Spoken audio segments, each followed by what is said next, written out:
هل أجمل هيكتشف فعلاً إن بوران عايش؟ السؤال ده هو اللي هيقلب الجزء التاني كله، لأن أول ما الحقيقة دي توصل لأجمل، حياته والماضي اللي هرب منه هيصحى من جديد. وهنا هنكون قدام مواجهة ملهاش أمان، لأن أجمل لما يعرف إن ابنه لسه حي رد فعله مش هيكون هادي أبداً. وأجمل راجع وهو مليان غضب وعايز ينتقم من كل حد خبى عنه إن بوران ابنه. هنعرف أجمل هيظهر مين وهيبدأ إزاي، وفي نفس الوقت مستقبل كايا بعد العملية واقف على خيط رفيع. هل العملية هتنجح؟ وهل كايا هيقدر يكمل حياته ويرجع يقف على رجليه؟ والقرار الأكبر، هل هيكمل زواجه من أيبيك؟ ولا الصدمة دي هتغير كل حاجة في علاقتهم؟ ومن ناحية تانية شاهين عايش بين الحياة والموت، وده يخلي الكل قلقان عليه. هل ممكن يرجع ويأذي نفسه تاني؟ ولا هيطلع من المحنة دي بشخصية مختلفة؟ وجود شاهين في الصورة لوحده ممكن يقلب أي ميزان في القصر. القادم في قصر البورة هيكون نار، لأن أول ما بوران يفوق من الغيبوبة كل حاجة هتتغير. سر كان مدفون من سنين هيطلع للنور، وتحالفات جديدة هتتشكل. والسؤال اللي هيشغل الكل، مين اللي هيبعت شيهان لمكان أجمل وليه؟ وهل فعلاً شيهان هيلحق ينقذ دينيز قبل ما يحصل حاجة؟ تابعوا للنهاية، لأن التحليل ده مليان أسرار وتقلبات مهمة جداً. ويلا نبدأ. لو الفيديو ده وصل ل1000 لايك هعرف إنكم حبيتوه فعلاً، وإن تعبي في التحليل مش بيروح على الفاضي. اللايك بتاعكم مش بس دعم، ده بيحمسني أكمل وبيشجعني. ومتنسوش تشتركوا في القناة وتفعلوا زر الجرس عشان يوصلكم كل تحليل جديد لمسلسل المدينة البعيدة. ومستنياكم في التعليقات تقولولي توقعاتكم عن الحلقة الجاية. ويلا نبدأ. الكلمات الأخيرة اللي نطق بيها شاهين قبل ما يغمض عينيه كانت كافية تقلب حياة شيهان رأس على عقب. جملة واحدة بس من شاهين فتحت باب الحقيقة قدام شيهان وخلته يعرف كل اللي كان مستخبي عنه. شاهين قال قبل ما يفقد وعيه إن والد حمادة هو الشخص الوحيد اللي يعرف كل تفاصيل الحادث، وإن أجمل هو اللي أمر حمادة يقتل بوران.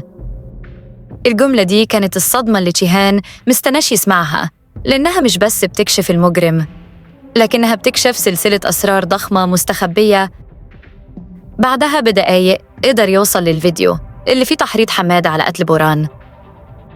كل حاجة بقت واضحة قدامه، ومن غير ما يفكر شيهان بيتجه مباشرة لأجمل. المواجهة اللي هتحصل بينهم هتكون أقوى وأخطر مواجهة حصلت بين العيلتين من أول يوم. ولما شيهان يتكلم بدون تردد ولا خوف، شيهان قال لأجمل الحقيقة اللي عمرها ما كانت في حساباته: أنت السبب في موت بوران، واللي متعرفوش من سنين إن بوران ده ابنك. الجملة دي لوحدها كافية تهد جبل، فما بالك بأجمل؟ الصدمة كانت قاتلة، لأن أجمل فجأة اكتشف إنه مش بس فقد ابنه، لكنه كمان هو السبب في موته. دي لحظة ندم هتلحقه لباقي عمره، لحظة مستحيل يتحملها عقل أو قلب. ومن هنا بقى أجمل هيبدأ يعيش في ندم مستحيل يتخيله حد. ندم هيحوله لإنسان مختلف، وهيولد جواه غضب جديد، غضب تجاه كل حد أخفى عنه الحقيقة، خصوصاً صداقات. ومن اللحظة دي أجمل هيبدأ يخطط لخطة صادمة جداً، خطة هنعرفها قدام في الأحداث. بس قبل ما نروح للخطة دي خلينا ننتقل دلوقتي لشيهان وعالية. شيهان وعالية هيحسوا إن الخطر قرب منهم بشكل مخيف.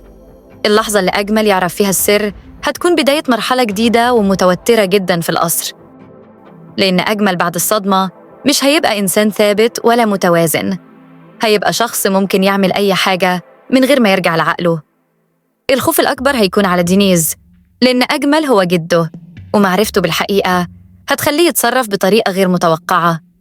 أجمل ساعتها ممكن يخطف دينيز في أي لحظة من غير ما يفكر ومن غير ما يدي أي إنذار، وده اللي هيخلي عالية تعيش في حالة رعب حقيقي، رعب على ابنها وخوف من إن أجمل يستغل فرصة واحدة بس وياخده بعيد. وده السبب اللي هيخلي شيهان وعالية يشددوا الحراسة على دينيز بشكل غير مسبوق. البيت كله هيتحول لحالة طوارئ، والكل هيبقى صاحي ومترقب. مفيش مجال لأي غلطة، لأنهم عارفين إن أجمل في اللحظة دي مش بيحسب خطواته، هو بيتحرك بغضب وندم وصدمة، وممكن يأذي أي حد يقف قصاده. هتشوف فيه تهديد، وده كله قبل ما نعرف رد فعل أجمل الحقيقي والخطوة اللي ناوي يعملها بعد ما اكتشف إن بوران ابنه دلوقتي. نكمل ونشوف إيه اللي مستني تشيهان وعالية في الساعات الجاية. أما عن عملية كايا، فالعملية هتنجح فعلاً وهتكون نقطة تحول كبيرة في الجزء الثاني. كايا هيرجع يشوف من جديد، ولما يستعيد بصره أول حاجة هتعمر جواه هي رغبة الانتقام. الانتقام من ديمير ومن أجمل، لأنهم كانوا السبب الرئيسي في ضياع نظره ودخول حياته في ظلام طويل. اللحظة اللي كايا هيفتح فيها عينيه من تاني هتكون بداية مرحلة جديدة، مش بس على مستوى حياته لكن كمان على مستوى القرارات اللي كان سايبها معلقة. كايا مش هيضيع وقت وهيبدأ يحسم كل حاجة كان سايبها معلقة. كايا هيواجه إيبيك مواجهة مباشرة وهيقولها الحقيقة اللي كانت مستخبية من زمان، إنه مش بيحبها وإن قلبه لسه متعلق بزيرين. الجملة دي هتقع على إيبيك زي صدمة قوية، لأنها كانت فاكرة إن رجوع نظره ممكن يقربوا منها، لكن اللي حصل كان العكس تماماً.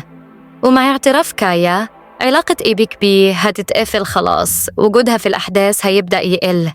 ومع الوقت هنشوف إن دور إيبيك هينتهي تدريجياً في الحلقات القادمة، لأن حالته فعلاً خطيرة وما بين الحياة والموت. نارا هتكون أكتر واحدة منهارة، وهنشوف قد إيه هي بتحبه ومش قادرة تستوعب إنه ضحى بنفسه بسبب أخطاء والده. انهيارها هيكون كبير لأنها حاسة إنها ممكن تخسره في أي لحظة.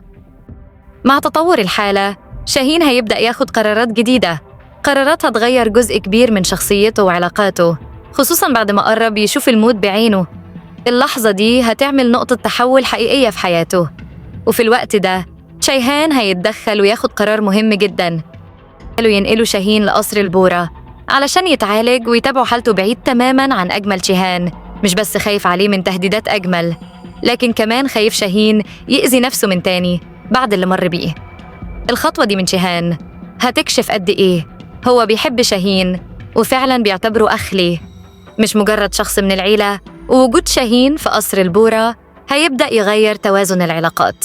هيقرر تشيهان وعالية وصداقات ونارا ياخدوا دينيز ويطلعوا يحتفلوا بيه في محاولة إنهم يفرحوه وينسوه التوتر اللي حصل في البيت. الجو هيبقى مليان ضحك بسيط وراحة، وكأنهم أخيراً خدوا نفس بعد كل الأحداث اللي مرت عليهم. لكن الاحتفال مش هيكمل، الصدمة هتنزل عليهم فجأة. دينيز هيختفي ويتأكدوا خلال ثواني إنه اتخطف من وسطهم بدون ما حد يحس. اللحظة دي هتدخل تشيهان وعالية في حالة ذعر حقيقية، حالة تخلي الاتنين يفقدوا السيطرة لأن ابنهم اختفى في لحظة. تشيهان وعالية هيقتلوا بكل قوتهم علشان يوصلوا لدينيز، ومش هيسيبوا أي باب غير لما يطرقوه. لكن في وسط كل الخوف والجري والصراخ تحصل مفاجأة محدش كان مستعد لها. بوران بيفوق من الغيبوبة.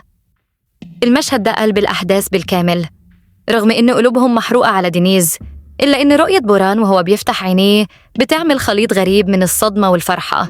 لحظة كان الكل فاقد الأمل فيها، وبتحصل فجأة في أصعب وقت. وسؤال واحد بيبدأ يفرض نفسه: لما بوران يصحى، موازين القوة داخل عيلة البورة هتتغير إزاي؟ لأن عودة بوران مش عادية.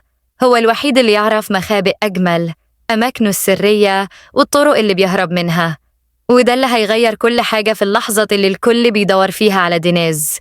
وفي توقع قوي إن بوران في الحلقة 39 هيكون هو اللي هيوصل تشيهان لمكان أجمل، لأن مفيش حد يعرف مخابئه قد بوران. وهنا تشيهان هيقدر أخيراً ينقذ دينيز من أجمل. المرة دي عقاب أجمل هيكون أصعب من أي مرة قبل كده، لأن كل الأسرار بقت مكشوفة وكل الخطوط الحمراء اتكسرت. وبكده يكون خلص تحليلنا. أشوفكم في الفيديو الجاي. سلام.